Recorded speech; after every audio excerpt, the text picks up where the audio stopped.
Pistons fans have a lot of questions about Monty Williams.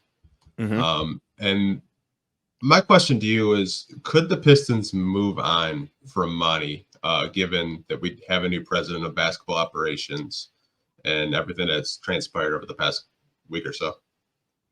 Yeah, could they? I think so. 14 wins. I think you obviously somebody new coming in. I obviously think you have to consider everything on the table after a season like that, right? Now, if you're Monty, you could make the case didn't have the best roster to work with, and there's the obviously elephant in the room that he still owed like $60 million. But as I reported a bunch, if Trajan wants to move on, that money is no object for Gores. So I think they need to decide. One is, does Monty is his heart and soul into coaching this young rebuilding team?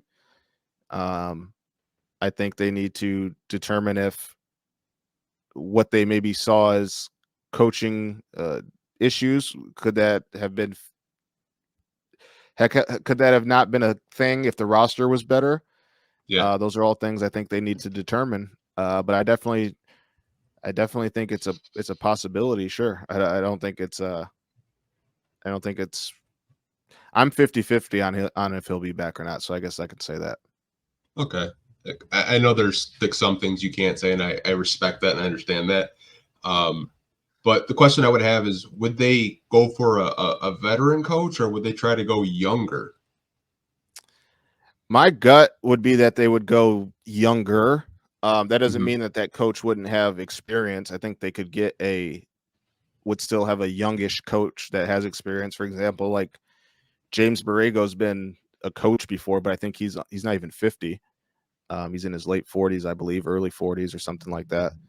But yeah, I think where this team is, and it kind of just also depends on what Trajan's plan is, which we haven't spoken to him yet. He hasn't had his press conference yet, which for one reason or another, like obviously could be read into this question you're asking me or not, right? So they're still figuring certain things out. But I think that whoever comes in, depending on what Trajan's plan is, like if he wants to evaluate the young guys here before making decisions, I could see them going with a younger coach. If they want to even just still keep a couple young guys and move a couple and add some veterans, I could still see like a up and coming or a coach that like Borrego who has experience but is still young, just to have like maybe more modern ideas and philosophies.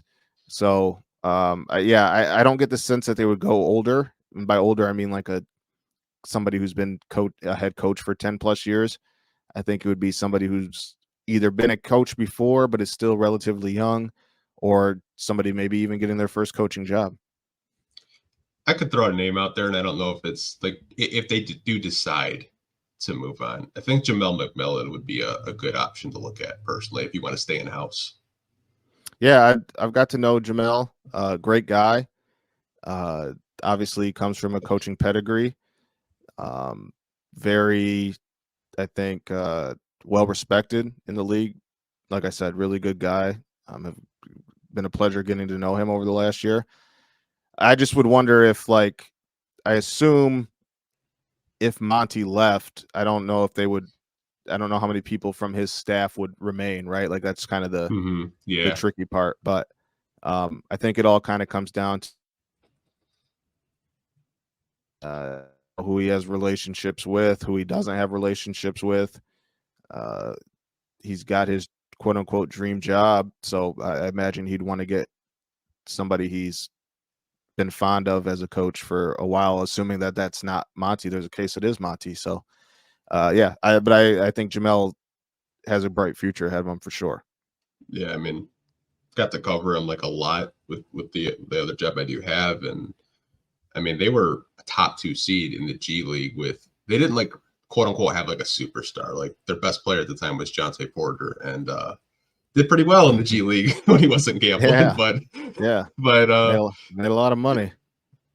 Maybe he was betting on the G League games as he was putting up points winning games. I don't know. Can you bet on G League games in the apps? I'd have to ask Brody. I'm not sure. Maybe he would know. Yeah, I'm not a gambler. But I've never checked to see if I could bet on the Motor City Cruise versus the Charlotte Swarm or whatever the hell. Yeah, you got it right. Yeah, is that it? Yeah, there we go. I just Yeah. found out today that New Orleans' G League team is the Birmingham Squadrons. Never had heard of Yeah. that team before. They got some pretty sick jerseys. I'm not even gonna lie. I love the name. It's a sick name. The Birmingham Yeah. Squadrons. That's a hard name. I'm a fan of that. Yeah. I mean, some of the names are you're just like, what? But Yeah, some of the names are like low key fire. Not even I gonna like lie. Squadrons. Squadrons is tough. Yeah, for sure. For sure.